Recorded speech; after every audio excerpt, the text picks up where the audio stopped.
live zino zisukka ndoka yabadde live kyogamba mwana mubole ndoka yabadde live ngali n'abantu mutwalo ku 13 ngaliko ye ne kasuku wa moti ye nani omulalawo nga ne bafana awanise amadoza yaganya ati nkunyumiza kati ne champanya Crystal Panda naye yabadde neye ngaina kabantu 13 yabadde ko n'abantu 13 kati nenda ulide bagamba oli yabadde asinga abantu Crystal Panda tekisoboka kutoba badde na data kanyumye kakati take wa bafana nga atudde mu kyovule ekimyufu atadako ne konfira otyo nga wanisa omukono 15 zade okumero abafe ozijukeza selector William abero okonja bayikiriza bwe kitambula echecheyo nga inaka abaye nange omanyiza William simuva mu selector William promoter ready eri awo godirwa moze berako n'ababo so nga twayonge twabako n'ababe tibagerero mulimo wano lekana ate kati byakola ku Megatron eri baba bani kati wanate yabadde ko n'abantu be mukaga kati ekyanyumidde oyibo kubera ngo creative bintu bi yo osoma ne messages zitaliyo abantu onagambia tya unasema kama magera baskulori wazibate ziliko wala biro omuntu te messages zili alimba alwao nza present na yanyo miratata cons ari kati ne present atani abanga radio zo mu cyaro ne present basoma ne bajamo message nyingi njo zita wano adaba wano gaje fare kamwe nti kubira kayimba yagala kayimba kakingiza ha gwe anzijukizori mujian fafuru figa hayo gabe ibokubanga oli mugi yakulika abantu mukaga tokiriza eno Uganda tokiriza kulemererwa olaba abakazi batuka n'okwewasa nze nawula statement ya sesha we yangamba nti newasa nemanyeno Uganda tujja kwewasa tujja kulimba bishi tugenda kikola kati tugenda kubesa ateze kubulira bigambo bino era nze nkimugamba buli kiro nalowooza lwali namugamba wankwana wafuna ekitega mu nyumba ari kati ekitega jja sigenda aliwa nze fulume nyumba kitega akatabu kitega bitambulira ku mbesi biri byabatawanya batawali technology bajja kuba ekitega akamasa kati nkubulira ebigambo bino nze omusajja wange yaneyagalira sirina gyendaga ndagawa mpoze mwesangawa twesanga ku TikTok obadde oyagala nedda nze nkimanyi obadde olowooza nnumba but me wuliriza nze I'm proud of the person I'm dating. I'm proud nti omusajja wange namusanga ku TikTok ebintu ebyo yasooka okuweereza gwe wasooka ebiriwa ebyokwekwatira ku TikTok andi omanyi kati bano balina obuzibu negundi ne mukowa buzibu nobwaji abeera ku live wali nono ng'alina tekyanyumi naye bajjuza omanyi naawe ekivulu kyanyumye laba nono laba omulalu w'omuntu bakoze eki omanyi obutanyuma bakoze eki ademu statement gyakoze demu statement gyakoze twekube basasanye nga bayimba nabasasaana kusasaana ebimu ku bivulu ebikyasinza okubeera successful wanja tokikola B2C making saha nze nkugula tokikola numbers zeyo wabadde otuddewa walolabye kakavuyo mu VIP nteekateeka mbi ganja ono dayihadi gwe twogera naye wabadde otuddewa kigato yabaddeyo ate nze kigato bwambuulira ngezaako okudiginga dipu nemanye ganja tumujjeko akazindaani saagala akuba kigulu kya oli mukweweebula mbaabatuza banaabeera batya mwagala beetuule ku mitwe ono dayihadi tekiriyo twakoze ne dayihadi wa B2C ono kyakola takimanyi nti redi yena aba URA jukira bateekamu bajja kukwata abaana bagende abantu bano batuwuliriza aba balaba kuba tulina information tekiriyo sigenda kikiriza wadde n'okikiraawo bagala nnyo URA mugende mukebera abaana saagala B2C ebeeko kyebabuzabuza nti teyakoze bakoze wabadde otuddewa ndowooza Omanye jonna badde ne. Wabadde watuse sawa meka wabadde otudewa. Tubuza bye sitibitaliyo. Nze kubulira kyabadde nabadde osawa. Kyatuzaza omwana atannatuuka mosegenda maaso. Ekivulu nga kiri successful bulungi. Wabadde wasawa meka. Neyongera mbirala. Ebiriwa. Wabaddewo. Ebyange ebirala. Ebiriwa. Azina amazina gano. Gana ng'okwetaayo. Bamuswaziza bamugye ku stage. Ekyo kyebakoze kyabadde ki? Nedda kirungi. Batuyambye oyo omusajja ne bamugya ku stage. No. Awo naawe. Awusuka naawe. Nedda. Olaba negativity mu mukuba buli omu. Buli ekyabadde ku kivulu mu kikuba. Ebyanyumidde abantu n'ebitabanyu. Oli yabadde atuyanye. Babadde bamugye ku stage. If it wasn't for the B2C boys, babadde bamugya. Yabadde akola ki? Olwaki B2C bamuleseeko? Anti bagenzo laba balinga balabadikula. Yabadde akola ki? Yabadde akola ki? Wawulidde audience yabadde gamba? Baliwa. Audience yabadde. Batamivu. Jeni talina byalabye kyobola abantu. Kati wateeka ku audience. Alina uli ku kivulu ekirala. Ozo tumalira budde. Abo babadde basinga mukwani. Wabaddeyo? Nabaddeyo. Wabadde otuddewo? Nabaddeyo. Nagenzeewo. Listen. Nagenze ku Africana because one of the boys is my... Listen. Tuwuliziganye. Julia is my good friend. Yes, I know that. Yes, I was there. Nemba checking ako, then I left. But the fact is... Tuwuliziganye. The fact is... Ekivulu kyabaddemu abantu abasamusamu. Kyabadde nga kya Karonanto. Listen. Tekyasaze, but we cannot say it was a full house. Ekivulu kyabaddemu abantu abasamusamu. Yes, nga bw'olaba ekivulu kya Karonanto ngo tekyamusala naye era mwalimu abantu. So tetusobola gamba the concert was success. Another thing, the sound was bad. Yes. B2C, they are talented. Abana abo, listen. Ono mwana tiyawulidde sound. Sirabangako sound mulungi. Twakyazisa faani, tuli bannamawulire. Sifaani njogera mazima. Abaana bayimba bulungi.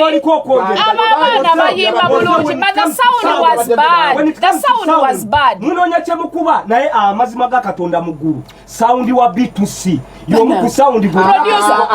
Lelo twalese faani. Tuli ku bannamawulire ffe tukola. Munnamawulire atambula. Bannange, eyabadde akola mutuyambe.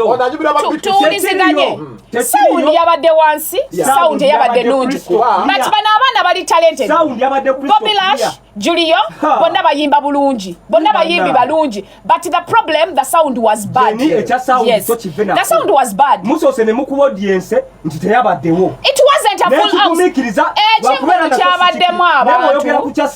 Ekivulu kyabaddemu abantu. Naye teyabadde full house. You are welcome. Beera ku Hotel Africana. Byekakasa nti bikubye ne bibooza. Kuliko ekivulu kyali kya David Lutalo. Kalaba bwe yebwebula mbana. Kuliko ekivulu kyali kya King Saha. N'ekivulu kya B2C Soldiers. Bajuza atategedde nti bajjuzayo yabadde ayagala abantu beetule ku mitwe. Naye yabadde ayagala abantu batule bafunye abantu omutwalo gwawese. Kyekyo bajjo waffe. Africana etuuza bameka. Africana yeyo namba zaayo. Okubeera successful n'okakasa nti kivulu kiri soda. Ono bajjo wa kujumira. Abantu gutuulawo bulungi nnyo. Ono bajjo wa kujumira. Era betwalabyewo. Ekivulu ekyabaddewo jjo kyaleese obweraliikirivu eri Dax Vibes zaddawo. Ati nze mbabuulira. Naye omulima nyuma mukkiriza. So twayogereyo. Mumanyi okuweereza abantu kuweereza bulimba. Genda maaso. Eddakiika zonsatu zikyaliko. Yes boss. Kati okujjayo essatu ekiri soda. Tokalimba alina n'akakoofiira. Muliriza. Okujjayo ekivulu kyabadde sold out. Yes. Ekyo tukimaze tukiddako. Kati tudda ku performance. Toyingira performance. Bali abaana bayimba ebizindalo byabadde byani. Nedda omusajja gw'eddakiika zisatu akoze wasigaddeyo eddakiika emu. Bannange tuwuliriza muve ku bigambo by'abajjongo. Uganda y'abajjongo. Kale bajjo genda maaso. Uganda y'ensi. Tukyaziza bajjo omuto. Omuntu azimba kalina. Omuntu n'agamba omusingi gwa kalina eno tegwandibadde bwe guti. Mwe muli bakizimba kya Bakala. Naye ng'ekituufu ekiriwo kiri nti mwaba akola plan muli bava plan awo ate tuli plan ate mundetere nnyo kulanda dda kyenjogerako kiri bwe fenno kuba plan tuli du uliriza nze nina ne plan gyenjagala wasidi ati mala eddakiika zange 3 genda maaso ziweddeyo kyawedde ziwedde performance tubongedde bid munyongere endala abaana tokola mulimu kwa dakiika abaana bayimbye abaana balaza amaloboozi awo wekwagala ndowooza abayimbi betwali tulaba bayimba nga ba triplets bali ba Bruce Threes abo olwateeka omuzindalo wansi oba ne basatulukuka B2C bajja ne bakikwatamu ne bakibikkawo bulungi nnyo tebakoma kubikka ekyo ne babikka n'eddibu erya dduwa eyaliwo eya Radiant Wizard. So performance buli obodde oluyimba lwe bayimba nga abantu kale kimala mukulu King Saha yavaayo waliwo omuvubuka bamuyita Dr. Sefko. I love that guy because he's so supportive. Ze buli we babadde banvumanga ku TikTok omwana oyo nga njirawo bode yes so nga bagenda baase emmotoka ye wabayase emmotoka ye omwana yakaba katina ataina supportive girlfriend laba kyebakoze emmotoka ya baby yes, I love the way Sefko is so supportive to the girlfriend. Nabadeko nawo wali kugudire Frank. Baba wadde sente naye nalabye okunga. Yazitadde mu nkwa. Ani Sefko yazitadde mu dowani. Omugaga amini yamuwadde. Munange Sefko yali akaaba ng'agamba mbu King Saha yakola ki? Ye yayonone emmotoka ye. Kati King Saha nga bimutuukako mayi King Saha ennaku zino bamuyita everywhere you go. Alinga MTN. Munange. Webale. Ne bwebeerako omuntu omu at least abeere w'okubiri. Walabe eyo mulimi awuzanjagala nnyo eby'omulimi.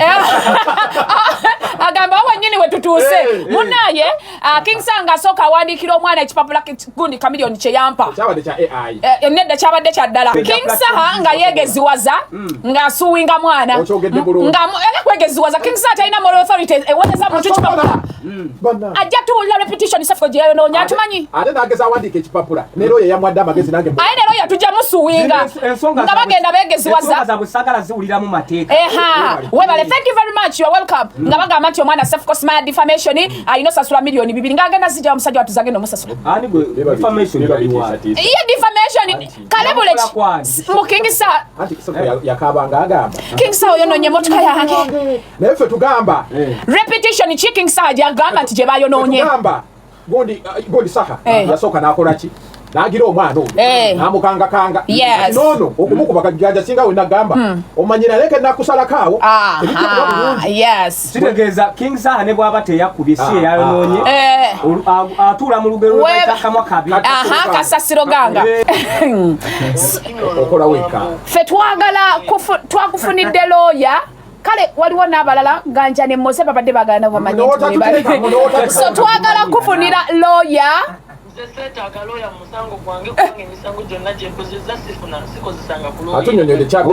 ozambe ebizibu byo byemalira Sefko Dr. Sefko Megatron ear kakati mbuuza ensonga zonna zitandika zitya bakuba batya emmotoka waki wakabanga ogamba King Saha ali ku radio fayagala kumanya kitandika kitya kubaye King Saha kusibako gwa kalebule nali mbeera naye namujjagayaza namulabirira nembeera naye yes King Saha namusipotinga namutwala namuwa omulimu bulungi yeyankubira the day before he called me on Sunday nankubira nangamba dduka ewaka apangisiza basi namba ejja okukuba ensonga lwa lutalo lwa wini wa mami ono omukazi gwalya bapana gwe yagamba nti kanyama kuba yali ategeeza kabucha ke amala okunkubira essimu postingirawo nti bannange mbaguddemu kwerwammwe naye kitukako kyonna ABCD nteka ku TikTok and my first receipt after that post King Saha nagoyinga live natandika wali omulenzi alemedde mu muyimbi wange yali yange oba yali ataddeko enjaga Nagamba nti ate sivuma kola bikolwa abantu comment section batandika okutaginga erinnya lyange abaliko ku live ne barecording obimanyi bye bakola ne bateekako ekifaananyi kyange I know nze bwe nabisanga nentandika okugerageranya n'omulenzi ono bye yankubidde nga ŋŋamba nga it is the same line okitegeera yes kakati nekubira poliisi kola olunaku tebajja enkeera waalwo era bakola live beewaana ekyavaamu olweggulo ssaawa nga 2-3 awo ajja ne bakuba emmotoka yange mbeera wala wakiso munda amanyiyo gyembeerakristo oyo serial criminal alina n'omusajja omulala gwe yakuba amanyiyo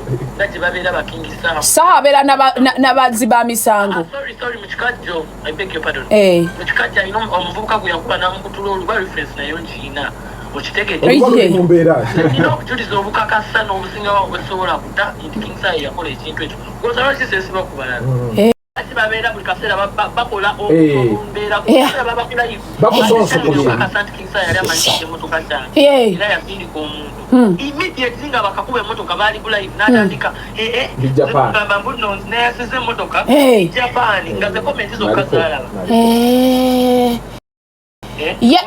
ne bakuba oluyimba kalambo ndi mulambo nyabwe sefuko nga bakuyita akalambo tugenda kufa naawe agamba tolano nerinnya lyedifamation ddala kingsaya alina okulopa omusango gw'ekikeeto ogwo tukumuganya defamation talina repetition gye bonoona talina waneno bebe kulu gwafuma ye talina kika kenzo gwe yafuma talina kika thank you very much nakolamu ennyimba nga bayita obubizi bo tebalina kika ne Mafasi Mpuga yanyiga nti yamugamba nti yabba ebitaano naye yagamba ali muteeka ku defamation oyo kya beauty okitegedde ekintu ekyo sekwe bononedde n'erinnya yes kubanga tosobola kujja mu maka wembeera n'okola ekikolwa ekyo abapangisa bonna basenguse balina okusasula emmotoka yange abo tebaneekaliza mwaba balina amaanyi kale banziti aba baali baagala nakutta abo abantu era be baali baagala lwa nsonga omuntu wakuba emmotoka bwatyo singa walimu singa walimu singa walimu eryaffe tebakikola lwaki ekikola wekyatukawo bagoyinga ku live ne batandika okubeera guilty nga sina natenayogede abo boolaba balina emitima emibi pazo yaŋŋamba bakuba emmotoka ye yonna era omusajja eyanya nti amin omukisa tuwe ku ssente amin yakokyeza ku nkalu yayamba ne pazo tewamulaba nga bamwota nafe atuyambe bambi era bakuba emmotoka ye ate ne bamugamba geza oyongere obulamu tukutima paka kasajja katuwe kabavuma ne kabavuma wantu ate ne kabeetondera kati ate nange bagambye ani yagambye nti oweetonde babadde ekipapula ekyo kye babadde by ceasefire netonde oba sikyo bawe miliyoni 2 kati ekipapula kiggwako ddi nga bw'otateekinga action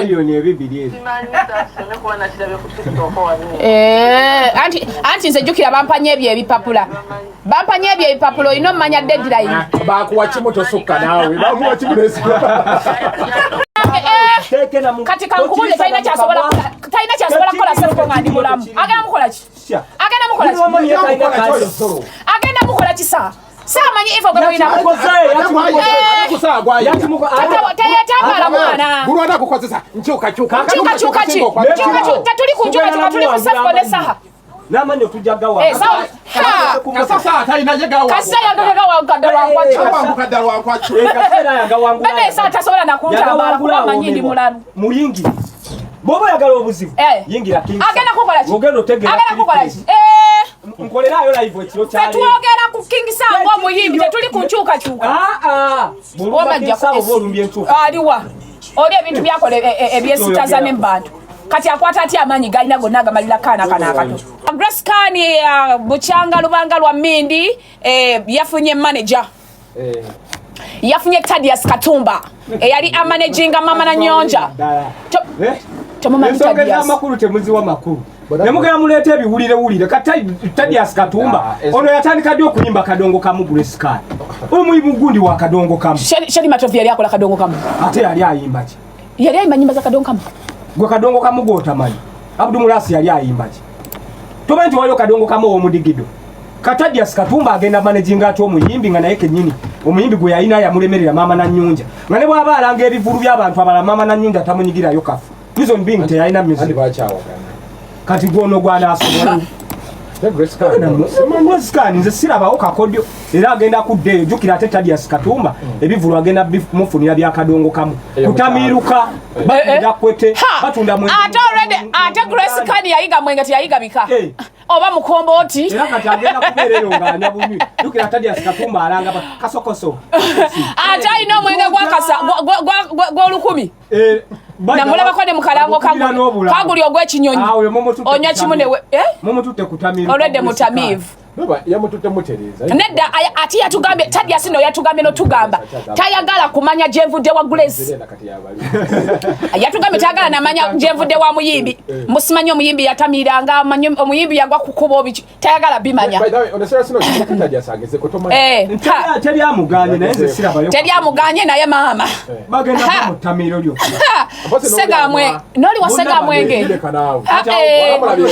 embo bagenda giyita nwa Thaddeus Katumba bwamala ne Grace Scan ya myezi 5 ngenda bawe ekirabo bagenda kuyomba naye kye nalabyewo kibalina okweyamba bombi tebakola bya mama na taata kasi bakola mama ne taata Allah ate awo kajja mufu awo kajja musaba n'enkwacho genda ndetera mayirungi ate njagala magayemu Grace China ayinala basajja bonna bayagadde abawo respect kubakati abasajja bonna beyagalako ndaba ono gundi ono omwana tata wa Prince Oma ana gundi omulenzi Prince Oma mwana oyo wano bakiriya ani Grace Scan Prince Oma Prince Oma mulalunga Grace Scan obadde manyi balamu kituufu bonna balalu nagenda mukola ko interview bonna balalu ndosanga n'omuwala mu nyumba n'omuwala ali awo alinga nedda banywa ebiragalalagala aba papa buli kase banywa ebiragalalagala kuba nagenda mukola ko nga papa bakiyita kubuka jukira ebiseera ebyo bano ba presenter abaaliwo jukira omwoyo wadda